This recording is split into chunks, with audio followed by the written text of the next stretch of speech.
Static in the wires. Got a question like the fire. Turn it up, let it ring. From the fringe, let it sing. Yeah.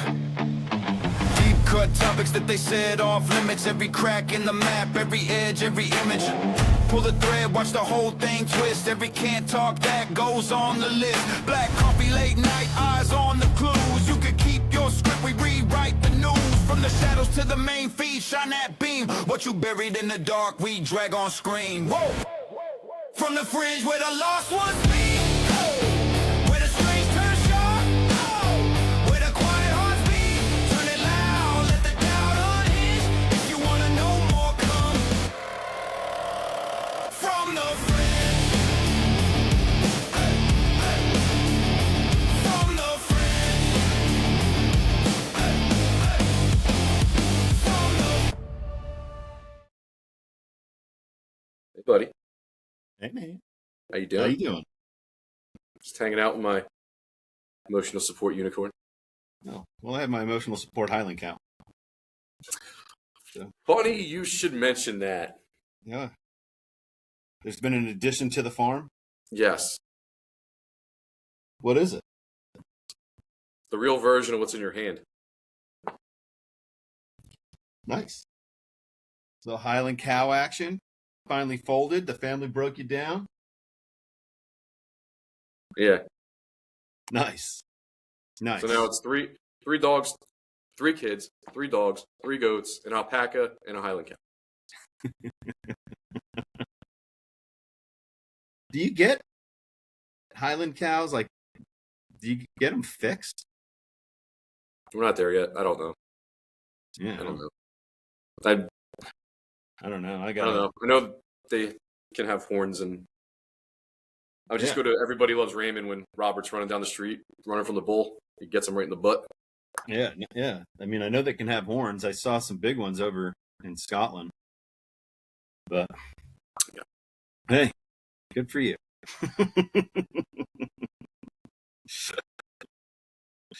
Well, That's where we're at. That's where that's we're where at. we are. Welcome back to episode whatever. Yeah, Number 7. episode whatever. 7. I think it's we're 7. at 7. Shane Lowry had a rough finish last week. I thought he had it, and then the Almost had it. he almost had it, but the bear trap struck again. Often does.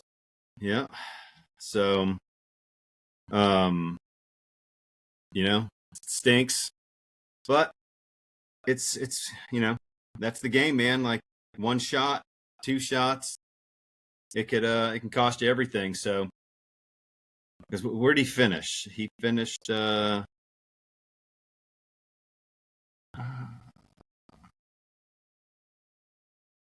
second. Still a big payday. Tied for second. Yeah. Not that they want to win. They're competitors. Not that it makes it. Oh yeah, for sure. Doesn't make it any better, but yeah, it was still a good payday. Yeah, but again, man, I just thought he had it. Yeah, no, he's a Team Strixon guy, right? I mean, he's a funny dude, good man. Somebody good hard not dude. to root for. Great Ryder Cup player for Europeans. Great. Definitely a dude I'd like to sit down and have a drink with for sure. Yeah, absolutely. This week is Bay Hill, Arnie's place. They do a really cool ceremony there where they all tee off at the same time on the driving range, and his clubs are on the range. So really cool. Yep. That's definitely a course I'd like to play at some point. I like those tournaments that do stuff like that. They do the Cannon at Harbor Town, and obviously the Masters, does the ceremonial, that they open the tournament. Yeah, they open the tournament. So it's nice to see the historic things like that they do. So it's really cool. Do you think Tiger would ever do that when he gets to that age? Do you think he'll? Yeah. Yeah, I do too. He Especially loves. if he can't play. If he can't play, I mean, yeah. he loves Augusta National. Like I It, think it for gives sure. kids who have never. I'm lucky I got to see him play live. Like there's people that'll never get to see him play live. You know, they only get to watch reruns. You know, YouTube. on the Golf Channel or Yeah. to be able to see him drive a ball or something like that. I think I think so. Yeah. I think so. I think if anything, he showed us he's a true historian of the game. Oh yeah. So I think What's absolutely. cool about we talk about TGL and like them merging the two lately, like the last however many episodes, but the cool thing is you see him when he's there, like look at the other guys' clubs and just like he's looking at them and it's like he's a scientist. Like he's so like us, we're like, oh, got this, great, clean my grooves, all right, good, grip, great, okay, cool. Next hole, lock and load. But Tiger, it's different. When he looks at the club, there's more going through there than just a swing thought. It's like, oh well, this club you can do this, and this one you can, and oh that's why I play this, and that's why. Oh, maybe I need to call TaylorMade. And that's what I feel like is going through his head. Like, not that he doesn't already Yeah. know everything that TaylorMade has, but Right. it's really cool to see him like just go through people's like the other players' bags. Especially because he can't play right now. Mm-hmm. But fingers crossed. Again, we're always hoping for him to recover and heal and all that. And I younger me never thought they would see Tiger play in the Champions Tour, but now I really hope he does. Yeah. So. I like watching the shorts when he's with like Tom Kim and Scotty and Nelly and they're hitting and Rory and they're hitting different shots and how would you approach this and how would you hit that and there was one Tom Kim told me it was weird. Did you see that? Well, it's like TaylorMade gets them all together and they have like the TaylorMade players. Yeah, man, I love that stuff. Yeah, the Tom Kim one I think was at TGL if I remember correctly, but it just goes to show you, man. There's multiple ways to play the game. Not everybody's gonna. Yeah. Everybody does a little different, and they're all great. They're all great players, so they don't. So it works. Yeah, and that's why golf's so great because every swing is different. You don't have to be like the golfers of the past were not built like Tiger and Rory. Mm-mm. Not even close. Mm-mm. And then you have like the long drive guy with the long hair, Ryan Berkshire. Like he's just looks like he's in great shape. Like, and that's you're used to seeing just like kind of like the beer belly and the khaki pants. Like John Daly, you seeing John Daly, firing off darts, walking down the fairway. Yeah. Remember they used to play in sweaters. You'd have like the cardigan sweaters and the. Remember that thing I sent you about the LPGA, like the old outfits of the LPGA from the 80s and 90s? Yeah. Oh, they're playing in t-shirts. Yeah. It looked like they were wearing LA gear. Like LA gear shoes with look like the Ultimate Warrior tassels. The gigantic visors. The visors that were like this high off their head. Yeah. We have a very special guest today. Yes, we do. His name's Ben. I've known Ben since elementary school. I just turned 46, so a couple years ago. We've known each other a couple years. Just like life, we kept in contact through socials, but I'm in Georgia. He's down in our hometown.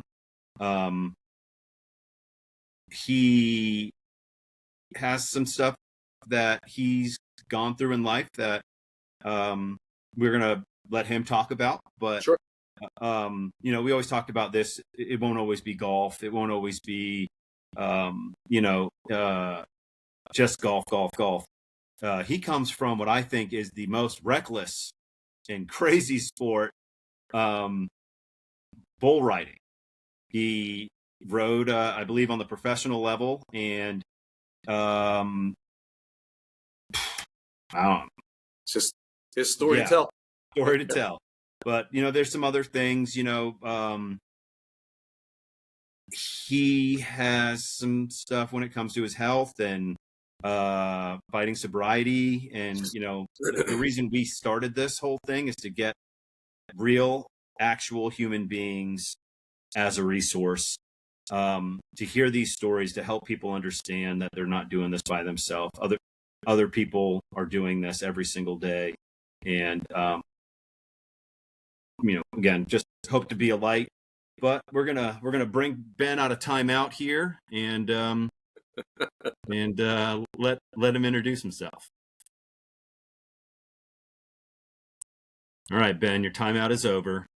Hey, Ben. Hey, Lou, John, I appreciate you guys having me today, man. So, absolutely. Thank you for coming. So, I know you could hear us. Who's Ben? Tell us about Ben.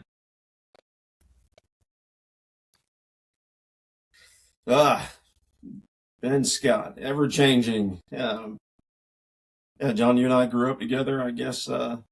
Ever growing. I don't even know how long it's been, elementary school, but I don't. I don't know when. And I moved to Melbourne in like 91. So hot minute. Yeah, I think it was hot minute. 87 for me or something like that. So yeah, around close to the same time.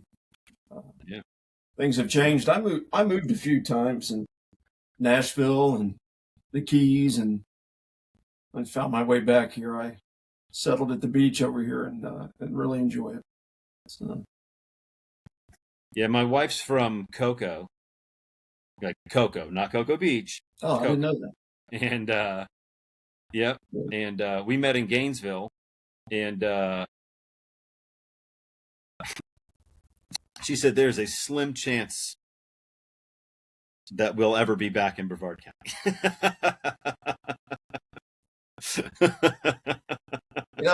And I was like, I hear that a lot. And she said, and John, there's not really great golf courses there, so you're not going to really want to go back. And I'm like, okay, but yeah, it's fun. Yeah, I hear that a lot from folks. And when I moved to Nashville, it was it. I was heading out of here. I didn't want to come back, and I think it lasted like one winter, which is very mild in Nashville, and lasted one winter, and I craved palm trees, and as you know, I spent a lot of my life around horses and rodeo and just agricultural stuff. To live steps away from the beach is kind of ironic. Most of my social circle doesn't live that close to the beach. So West by God, Melbourne. Yeah, man. Yeah. Well, there's something to be said about the palm trees. So. Yeah, and for me, it's not the beach. It's just my friends. Like, the friends that you consider family. I come from a very small family. So, my wife loves the beach. My daughter and son love the beach. I could care less. I like Bizarros on the beach, but we have good pizza. We've got good pizza all over here. Some of the best pizza. But she's like, there ain't no way I'm moving back to Brevard. Not a chance in hell. Yeah, I like it, and it soothes my soul. It's familiar home. Oh yeah, for sure. Every time I come home, though, man, that town has changed so much. Like, Miami. It's like Miami ran into Fort Lauderdale. Fort Lauderdale ran into Vero Beach. Vero Beach is now Melbourne. Like, it's just all coming north, and it's just a different town. Like, the structures are different. Everything just looks different. Yeah, it really is. But progress can be good as long as it's sustainable and the right people are doing it. So, and I think Melbourne still, as much as I've traveled throughout my career and still travel to this day, it's a cool little place. It's quiet. So. Absolutely. I love it. I love Melbourne.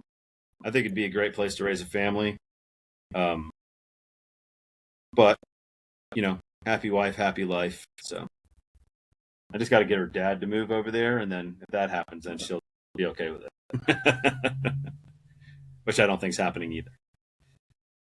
At least, gotcha. So. Yeah. But so you had some, you spent obviously some time. I know growing up, a lot of you guys were doing the bull riding. Like, I don't know, I wasn't doing it, but I know you guys were doing it. You guys were doing the bull riding and things like that. Tell us about, how do you get into that? Yeah, so there, it's if you're not involved in it, it's kind of hard to understand. But there's, to your point, yeah, a lot of us got involved. Anywhere from 10 years old on through early teens, and maybe 15, 16 years old. Some guys are getting involved, and some even older than that. But contrary to what people think, it's not necessarily a bunch of people who grew up in a cowboy or a rural area or agricultural. I'm from North Carolina. A lot of my family's involved in agricultural and rural settings, and a lot of my friends to this day are. But it really took off with the advent. Well, let me say this: they released a movie, I don't know, around 93 or 94. It was a biopic about a professional bull rider who really left a mark on the sport, and his name was Lane Frost, and he was portrayed by Luke Perry, and it really highlighted the sport, which was already in that world. It was a super highlighted sport, but it really brought it mainstream. That movie did. There was plenty of movies before it, but that movie kind of hit it big. And to have a guy like Luke Perry from, running from that fame of his hit TV show into 8 Seconds, and I think Stephen Baldwin and some other actresses and actors were in it. So that movie kind of kicked off, and then the bull riding world or rodeo world was kind of shifting, and a group of guys, I think it was 20, maybe a little bit less or more at the time, came together and saw a different opportunity. They were all thankful for what you had was the Professional Rodeo Cowboys Association, or PRCA, and you had all types of events, from bucking horses to women's barrel racing to roping, and all that is 7 or 8 events. And every rodeo across the nation that was sanctioned or under that umbrella of the PRCA, it's all based on money won, and whoever has the most money at the end of the year wins. So those guys, I think the traveling, the money, all of those things, they started seeing an opportunity where bull riding was drawing a crowd. And I think it was around 91 or 92 that, a bunch of them met, and they all threw in some money. I think it was like $1,000, and they started their own bull riding association known today as the Professional Bull Riders, or PBR. And so all of that propelled that sport, into what it is now. And it, like I said, it was great back then, and there's a lot of guys before the PBR, that were fantastic. But to answer your question, that's a long preface to answer your question on how a lot of guys that got into it. That movie, combined with the PBR and the excitement around a new association, think of UFC or NASCAR when they really got big, and that's what did it. So, well, I'm sure getting on ESPN helped a lot too. Like when ESPN, started. It's huge. It was, because I know bowling was like Sunday afternoon, like when football season was over. It was like bowling and then like bull riding, So people would watch it. ESPN, were like, yeah. Before that, it was kind of televised on the Nashville Network was a TV station back then, TNT or TNN. TNN, and they aired Don Gay and his father and them had a rodeo out in Mesquite, Texas, and they aired it every Sunday night here. And of course, there's there are traditional paths where guys grow up and their families do it, things like that. But you were asking about here, and so once CBS and ESPN and all those networks got a hold of it, it just exploded, man. I mean, it got unreal. So, and it also a lot probably of us brought people in that have never even thought about bull riding before. 100. Once it's on TV, like, I mean, there's guys that I know then. there's guys that I know who probably, who won't get on a horse to this day that were fantastic bull riders at some level or another. Now, or guys that, in the same regard, guys that were fantastic that just never competed at that bigger level by choice. So it's pretty neat. But yeah, we had about I don't know, 6 or 7 guys that we grew up with that did it through our teens, and then Bud kind of hit me pretty hard.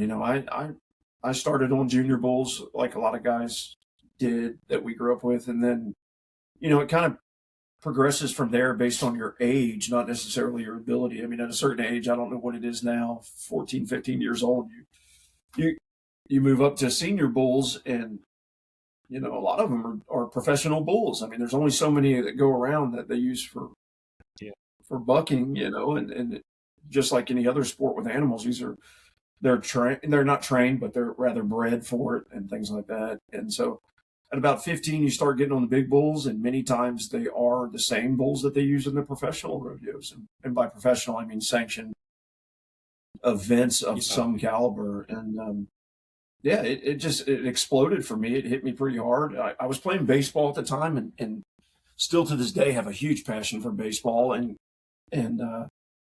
right here in West Melbourne, and I had to make a choice. I remember my coach coming to me because I was competing on Friday nights at a local rodeo where a family in Kissimmee put on. And I was competing in that, and at that age and the adrenaline, it was the cool thing, at 15. So I had to make a choice and decide what I wanted to do and what I was going to give my time to. And so I went that route and stuck with bull riding, and 15, 16, 17. Couldn't wait to turn 18 to get into some pro ranks. So a lot of the guys that tried it, they dabbled in it a little bit, and kind of petered off, or life, children, families, careers, things took them into different areas. Sometimes an injury. I mean, one of my guys that I spent a lot of time with over the years and was one of my best friends during that time. He was paralyzed at 19. So that was, I think, in 98 or 99. And it really stopped a lot of guys from riding. I mean, it was at a practice pen. It wasn't even at an event. He just, he landed wrong. And bulls are not, there's no buzzer where everybody stops play in bull riding. I mean, you're not safe until you're out of the arena. And unfortunately, the bull wasn't done, once he hit the ground. And so he ended up breaking his neck about an hour from here, and has been paralyzed since. I mean, he's the same age as us, maybe a year older. And I do remember a lot of the guys that you were probably remember kind of tapered off after that, with exception to a couple guys that I rode with over the years. But yeah, so. Yeah, I mean, after you see some of that in football, obviously, but in football, like you said, there's a whistle. There could be anything that if that animal's not done, that animal's not done. It's done once you're out and everybody else is nothing else to play with. type what it looks like, watching it on TV. So no one else to chase, and then it loses interest. But I couldn't imagine, dude. Yeah, no way. No, my back. I got a scar up my back, and I didn't need a bull for it. I could only imagine. I'd probably be from bottom to top. I couldn't imagine. Yeah, well, but it'll make you old quick. I mean, no matter how long you did it, or at what. Here's the thing about bull riding: it doesn't matter what level you're at. I mean, these guys that you see on television now in the PBR, I mean, they're getting on a bull just like this 15-year-old kid that's going to get on one on Friday night. I mean, the risks are still there. So that's one of the big difference in bull riding and rodeo in general is, those risks are the same no matter what level you're at. So to continue to compete when you're young into, if you desire to go professional or become professional, to continue to do it, you're taking a beating with a lot less reward, and I certainly did. So, there's times where you're, like I said, you don't make money. You pay a lot of money to do it. You're traveling, and when they started popping up in the major cities, you're flying, and then there's hotels, and if you're smart, you've got a bunch of friends like I had, and you kind of just travel together, and you bunk together, and you literally do everything together. So yeah, it was a fun sport. And it's funny you said before the show, you said like golf has a lot of similarities, and the first thing I thought was the blanket does, and then you started saying, I was like, oh, it does. It does. And one of the things you just said is what a lot of the guys who are new on tour talk about. They, just golf, any sport, like you play, you compete, you're playing and competing at the highest level within those levels against the same people. And then they all stay together when they go to tour events, because if they don't, it's unreal how much money it costs these guys. Now, granted, a lot of them have these club deals and things like that. There's a lot more money in golf than there is in that sport, but in PBR. But, it's also, it's the same thing though. Like, like when the Masters is here, there's 4 or 5 players renting out these houses with their families, and they stay together, because if they don't make the weekend, they don't get paid. They get to go home. So, there really is. Now I'm trying to think of like different things, and I'm like, man, there really is a lot of similarities. It's just they're just not out. They're not the mainstream things you think about. It's the life behind it that no one ever sees. It's just, because that's not on TV. No, it's not, and that it takes a toll in so many ways, and like we talked about earlier, and I'll touch on another parallel real quick, is it's a very lonely sport. I think rodeo in general can be a lonely sport. Some of my closest friends to this day are guys that I rodeoed with. I mean, you just share so many memories with them and fun times, and you grow together as adults. But the loneliness, by what I mean is in the competition. I mean, if you were to go to a rodeo, no matter what competition, no matter what activity you do in a rodeo, you're typically by yourself. I mean, with exception to even team roping, but you only have yourself. You're competing against yourself, and if you don't do what you need to do, it doesn't matter what the guy next to you or the woman next to you does. That could be the best in the world. I mean, it just doesn't matter. It's not necessarily a team sport. So with that loneliness, you have down times, and when you're traveling with work or with rodeo or anything like that, I mean, some of the things you don't see is the wear on your body, the constant injury, feel better, ride again, get hurt. I mean, it's like this motion. I think I saw a quarterback for the Colts years ago say he was retiring, and he made that decision because his injury, rehab, injury, repeat. And exactly. And he retired in his prime. And I remember hearing, he retired in his prime. And many guys in rodeo do that too. I mean, Ty Murray, arguably one of the best ever, and I think he's still the president of the PBR at this point. I think he was like 32. There's no fanfare. There's no farewell tour. There's no announcement beforehand. He just said, it's not a sport that you go into if you're not 100% involved in that. If you're not willing to give 100% in that sport, and you're just kind of going through the motions, get out of it. You're going to get injured. And before you know it, something bad is going to happen. It's not a sport that you just kind of say, I'm going to retire in a year or two. So I really admired that about him. And he did that at 32. He just made a decision one day and announced it. And so, it's funny, like the guy looks like he can play now. He's fantastic. I mean, he's superhuman. Like he can play now. Yeah. I should have used a different example, because I think Ty's like 60, and he's got a ranch out in Stephenville, Texas, just outside of Stephenville. Like he retired, like Barry Sanders, same thing. Barry Sanders retired.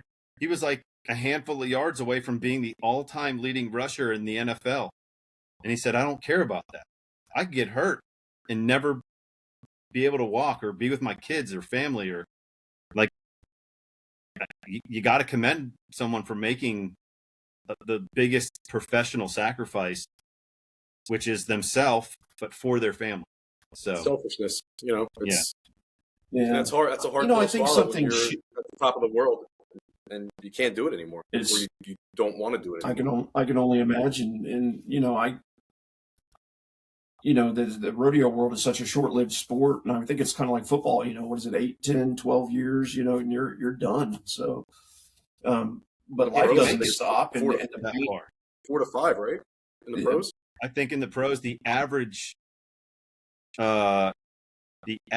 is, I think it's like 3 to 5 years is the average NFL time in the league. But you got like Tom Brady, who played 19 years or whatever he did. But he's also protected more so than the guys in the trenches and the linebackers and the running backs and but it's also like he trained to be able to withstand. He tried to make his body elastic. Most people in football are training to be stronger and bigger, but they're all the ones that are getting hurt now. ACL this, rotator cuff this, soft tissue injuries.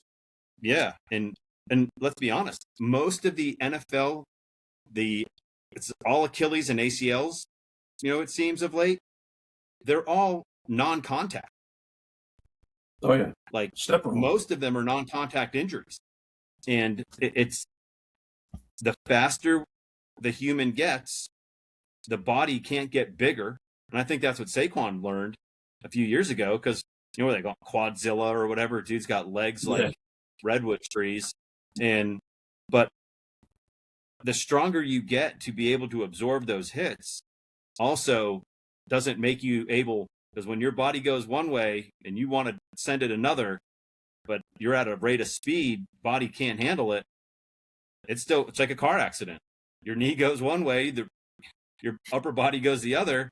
Well, there's a total reconstruction of that knee, because once one blows, it ends up blowing them all. And if you don't have that foresight or that self-awareness to know it could all end, your first game could be your last game, 100%. Yeah. I think that unexpected loneliness and the loneliness that you talked about, I think that's where a lot of guys kind of get into trouble, because now you're left to your own thoughts, and you don't have that. No one cares about you anymore because you're not, the all-star running back, or you're not the guys coming out of college that are, highly recruited that get hurt and you have to give it up. It's over, and then you find them, they get depressed, or they go, down paths that aren't necessarily conducive to being healthy. And, we see so many stories where, look at like Henry Ruggs out drinking and driving, and he killed that girl and her dog, and now he's spending his life, at least the next couple of years, he's in jail. Like, no, he's out. Yeah. So, he's out? Yeah. I think he's out. I think he got out last year.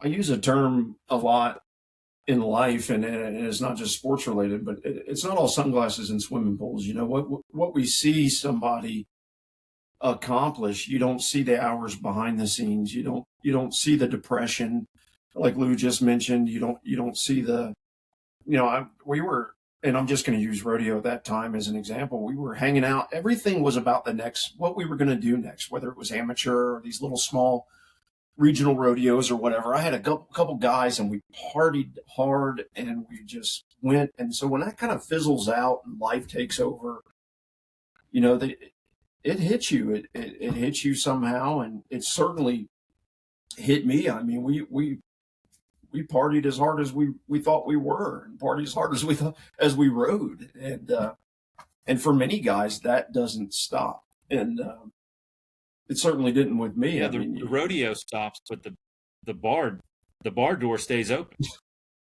It absolutely does, and what starts as fun, you're drinking after an event or after a work day or something like that, and then it becomes. In my case, I wasn't a guy who continued to go to bars. It's just not my thing. I wasn't out chasing things. Maybe I did in my early years, but as I got older, it started being at home. We're not chasing things. We're not chasing things. Just dang women. Well, I'm certainly a healthy guy. Yeah. But yeah, back to to what Lou was mentioning. For me, it was somewhere in my 30s where the alcohol took over. You're in pain all the time. I was, and physically, emotionally, and I think a lot of men, regardless of a sport, kind of start getting into this cycle of a few drinks here and a few drinks there, and you're band-aiding something much deeper. And I did, and it really took a hold of me. And those who have known me over the years probably had a first row ticket to that concert, or show that I put on with alcohol. And in my mid 30s, it started getting affected my home life. It absolutely affected it, work life. But we didn't talk about that. That's what you do, and we're a bunch of cowboys and or whatever, whatever industry you're in, guys are guys. We're alpha. We you party and you play hard and you shake it off. If you have a problem, you leave it to yourself. Yeah. If you have a problem, you don't talk about it. You just deal with it. You deal with it yourself. Yeah. And I've never said this out loud. I've never said this, and I'm going to say it now. Feels weird. I went through a time where I felt so trapped in my own head that I didn't care if my car went off the road or not. It was almost just like Jax Teller at the end of Sons of Anarchy, where he's just like on the bike and he just closes his eyes and goes into the semis. Like, I didn't care. But the only way I felt like myself was if I was drunk. It was the only time I felt like the person I used to remember. Happy, joking around, that was and I've never told anyone that. And, then I just started, again, this is exactly why we're doing this, but I felt like I couldn't tell any of my friends. I had to hide it literally you're like hiding it in reality. And I wasn't like coming home and just pounding drinks or anything like that. But it was, if I wasn't drunk, I was almost, it just felt like I couldn't get out of the fog, like just, depression or whatever it is. I was there. I mean, I jokingly, and when it's more realistic these days, it's like the 15-year hangover. It was get through the day. I would have some drinks, and to your point, John, it was just, I didn't care. You start going through these motions. I think a lot of men feel that way. And we often hear, of and I shouldn't have just said men. I mean, we all get that way. But yeah, it happened to me where I just didn't care.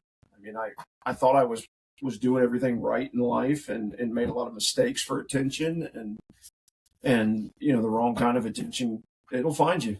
And oh yeah, it just got to where it was completely normal for me to drink at the end of a day and to not remembering the evenings and I did that for a lot of years. I had some, in my late 30s, I got the phone call that I had some back pain and I had put on some weight, like we all do at that age. And I was fixing some fence or something and used an auger and hurt my back. So I go to my doctor who knew I, arthritis from bull riding and baseball and all these things, and knew that I drank heavily. I was always upfront about it. And I said, yeah, I got this back pain. And that morphed into this condition called AVN, which is a vascular necrosis or death to a bone, the blood supply. And I had it in both of my hips. And a name that you will know that had it is Bo Jackson. Same thing that Bo Jackson had.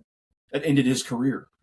And it usually happens after you've had some trauma to your hips or bones. The vein snaps, right? And it just bleeds out into your body. And cause exactly. damage to And, your bones are a living thing. They have to have a blood supply. So your blood supply to that bone gets compromised. And in my case, it was my femoral heads.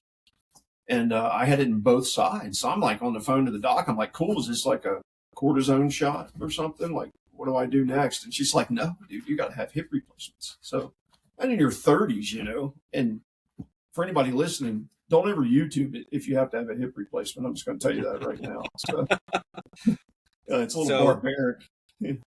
But in the end of 2022 or 23, and it'd been happening for years. My left hip, I'm like, what is happening? Like, I was on the leg press at Crunch in Land O'Lakes, and I go to get up, and I just fell forward because like I got up, my mind got up, my body did not. Like the lower half didn't go anywhere, and I was like, what is happening? And my wife's like, you all right, pal? Yeah. She hates the gym, so she's like, want to leave? You seem like you're not into this. Like, your legs aren't moving. What are we doing? And I was like, I don't know what just happened. So I'm like, yeah, whatever. And at that point I'd already had 3 back surgeries, so I'm thinking back. It's my back again. I had 2 back surgeries.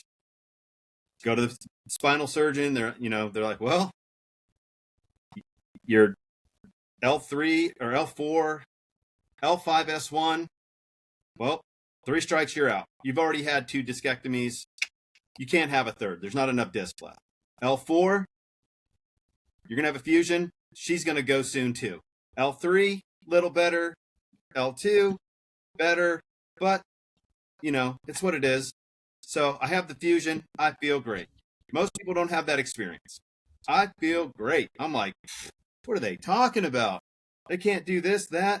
Well, the thing is, if you don't do the physical therapy, you don't move around, you don't do anything, you're not ever going to recover. So, I then we move up here and I can't move. I'm like, what is happening? I go to the doctor and he's like, John, it's not your back. I'm like, come on, man. I've had 3 back surgeries. I know how my body feels, and he goes, I'm going to run 1 test. I need you to take your sock off. And I'm like, what is this dude talking about? I'm like, okay, doc. I was like, in my head, I'm like, second opinion. And he goes, put your feet out, put your toes out. And he goes, on your big toe. He goes, hold it up. And I couldn't. And I'm like, yeah. But I was like, can you do that? And I'm like, I take my other sock off. I'm like, do the other one.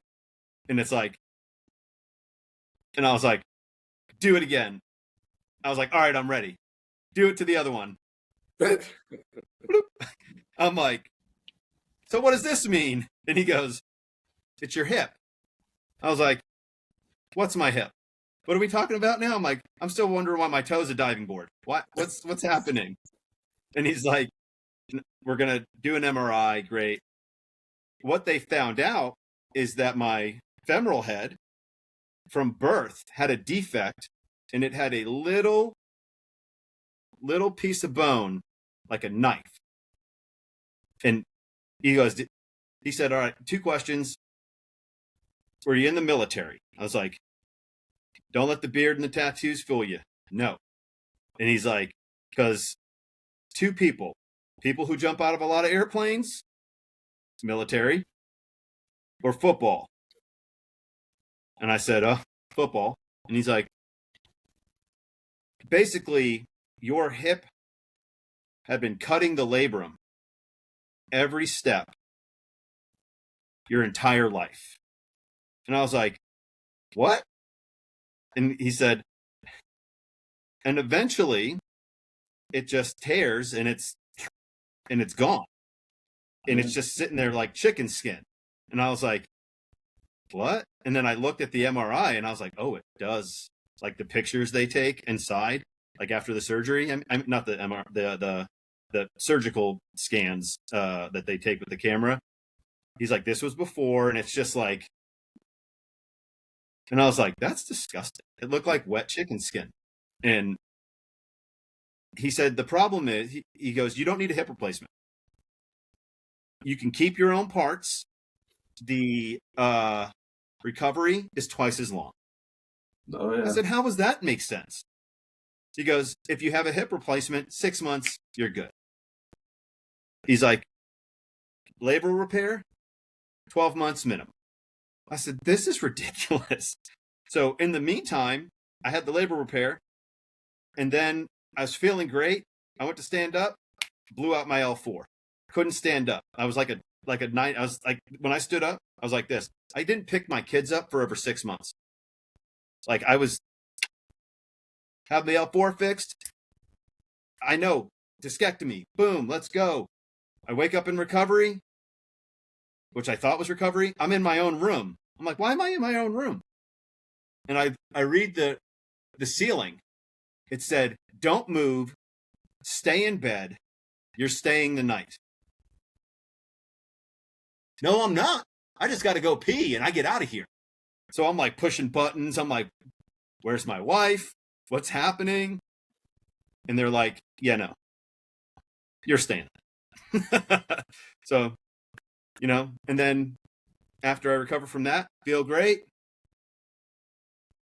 Oh, did you know you had a hernia too? I'm like, bro, I called the surgeon, you people. I said, I am sick of you people. And he's like, whoa. And I was like, I said, whoa, what? I said, first off, brother, you're white. Let's relax. Second, you people with scrubs and scalpels, I'm tired of y'all. I was like, look at my chart. I'm tired of getting cut open. I got scars everywhere now. Like, unreal. Oh, so, sorry, I went on a no. ADHD. I mean, that's how it was for me. They replaced both of my hips over, it was about a year between the two because, you know, just doing one of them, working full time. I was married, kids, and that was a real turning point in life because you kind of, I don't know if you know, as a man, you want to be able to do things and be strong, and maybe at that moment I didn't feel that way, and so I think that was a big turning point for me with alcohol. I just really started feeling like I was stuck in a rut, and my only escape, like you said earlier, was drinking. So it really went off the deep end then. Packed on a bunch of weight because of, you know, just using that crutch of my hips and it was painful and the recovery sucked, but I didn't do the physical therapy and didn't do it the way I should have, didn't listen, didn't take care of my body. And then, you know, and then 4 or 5 years passed and I was just a wreck. You know, the alcohol, when, you know, my doctor was always blood work constantly. And then, you know, I got hit with some pretty wild numbers in my blood work. And my doctor's like, this might be a fluke. So, you know, let's try to sober up a little bit, take it easy for a couple of weeks on drinking. So, of course, I didn't. And I'd go back in 2 weeks and have you been drinking? And, you know, alcoholism or any addiction for that matter is super narcissistic because you only care about what you're doing. You know, my doctor's trying to do something to save my life. She was great. And here I was lying to the one person trying to help me that, hey, I'm not drinking. And forget the word alcoholism because, you know, I work all day, right? I hold a job. I'm successful in all metrics that we measure success on, or at least my brain thought at that time, you know, was success. And here I am hungover every day. I can barely fill out financial documents. You know, I'm in the operations side of the construction industry, and so I'm constantly signing off on things or approving something, and I got to where I couldn't stop my hand from shaking. I don't know if it was the alcohol or you know, it affects your nervous system or what, but it got terrible. It was affecting every part of my life. And, you know, my wife at the time, she drank, not heavily at all. I don't want to make it sound like that, but it just never got discussed. You know, we never sat down and had the conversation. You my father was an alcoholic and battled a lot of demons, and he passed away sadly at 54. Spent a lot of time homeless, and you would think that would propel someone to but not it usually do propels that. you the opposite way. But it was quite the opposite, because much like him, I was narcissistic and just thought, okay, I think there's always Monday, right? Monday's like we're pre-wired to, like you said, I'm a man. 100%. I'm not going to show my scars, and if people see my scars, I'm going to make a joke about them. I'm going to make light of them, Dude. And then, then I'm going to dive deeper into the bottle or into whatever your crutch is, 100. and 1,000%. And we have these examples in our life of people, like you said, your dad. For me, my stepdad, he had HIV. He's in pain every single day. So the treatments weren't working. The medicine wasn't in the 90s. The medicine wasn't there, No. So he dove into drugs because it was the only thing that made him feel better. And, I remember one time I found this blue, it looked like, was it Glacier Freeze Gatorade? Like right. the blue Gatorade. It looked exactly like that. That's not Gatorade, that's methadone. It's methadone. But he's gonna cut that out. But but I remember I picked it up and I'm like, and my stepdad was like, put that down right now. Like, he didn't even go to snatch it from me. It was like, if he snatches it and it spills, like, he was like, put it down. So I was like, and later I found out what it was, but like, it was the only thing that made him feel good. But then it got to the point where he got used to it. So he needed to have more and more and more. And then he started stealing from us. Like, my brother and I used to have all these baseball cards and all these different things. And we actually just recently talked about, could you imagine, because we still remember some of the cards, and we were like, could you imagine if we still had those? But he like sold them and gave them away. Yeah. There was a Cal Ripken rookie card. Me and my brother had probably 50 of them, and it had 3 pictures on. I actually gave one to your trainer's dad. That evil woman, Angie, your trainer. Oh, my trainer, yeah. Your trainer. I gave one to her dad one time, and that might be the only one that's still in existence because he, of our collection, because he gave them away. And as an adult now, I understand why he did it. He needed the money for drugs. And addiction's a terrible spiral, and it has. People look at addiction as this guy can't function or this woman can't function because of X, Y, Z. Well, define functioning, right? Define. Let me tell you how life went. I'd get up at 4:30 in the morning. I wasn't throwing up. I wasn't doing all these telltale signs of an alcoholic. Back then I shaved every day before the beard craze, and went to work every day. Worked all day, went home, and nobody saw that I was waking up on my couch at 2 or 3 in the morning, or in a recliner in the same clothes that I had on, with food next to me in a plate and empty bottles. And that was my repetition. And when you're when you're in an environment in life, and I think a lot of people can relate to this, even if it's not alcohol, that's unhealthy, you're whether you've created it or not, that becomes your normal. So it's completely acceptable, that every day be like that. It's like Groundhog's Day when you have an addiction. You wake up and every day's the same. Yet Monday is this mythical land, that on Saturday and Sunday for me, when I was drinking, when it started early in the day, it would always be, I'm really going to make some changes on Monday. I'm telling you, John, if I had $10 for every time I said that, I'd be doing this podcast from my yacht. Because Mondays just rolled around, and he'd be out there, fun coupons. 100%, yeah. And so, I want to be clear that it led me down some dark days. I didn't see a way out. And before I knew it, that alcohol was the only thing I could hang on to. Like I wanted the pain. I didn't feel worthy. It's such a desperation that you feel. And on the outside, you got to hold it together because you're working and you got kids and you got a family. And, you whether you throw on expensive clothes or you're clean cut or whatever. I mean, addiction doesn't care about that. And so I'm going to fast forward a little bit. My marriage of 10 years or relationship of 10 years in my marriage, it just, we didn't talk about things, and it was my fault as much as hers.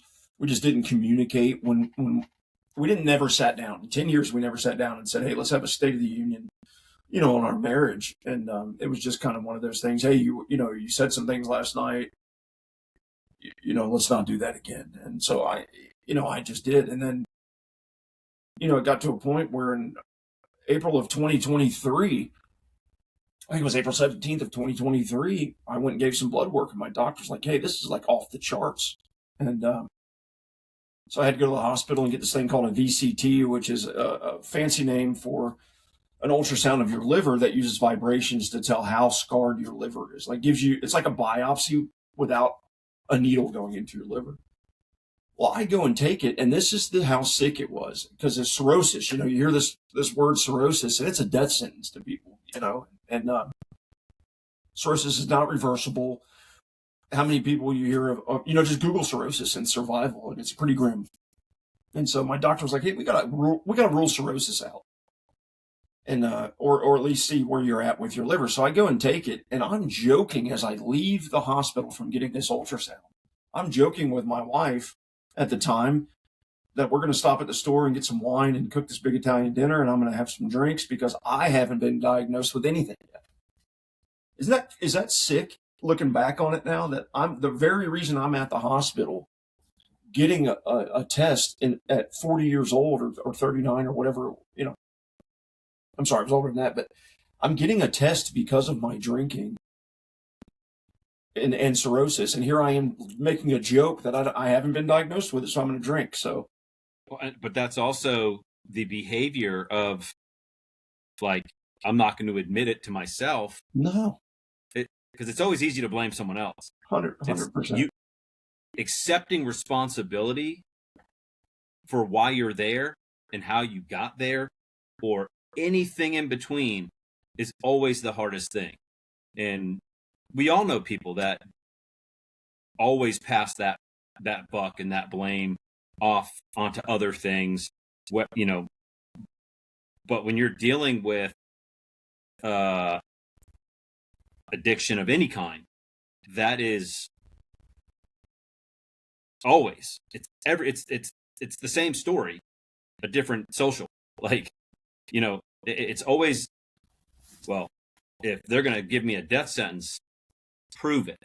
Like, I'm going to go enjoy myself. Death sentence. I'm going to live my life the way I want to. Well, yeah, Lou, I got a year to live. I'm going to live it on my terms. Lou, it's funny. It's funny you said that, because 10 a.m. the next morning, my doctor, we're in the Zoom world now. My doctor Zooms me to give me the results, and she's a sweet girl, a sweet woman, I should say, and around our age. John grew up here local. You probably know her, and she calls me and says, hey, I got your results last night, the night I took the test. And she goes, I couldn't call you.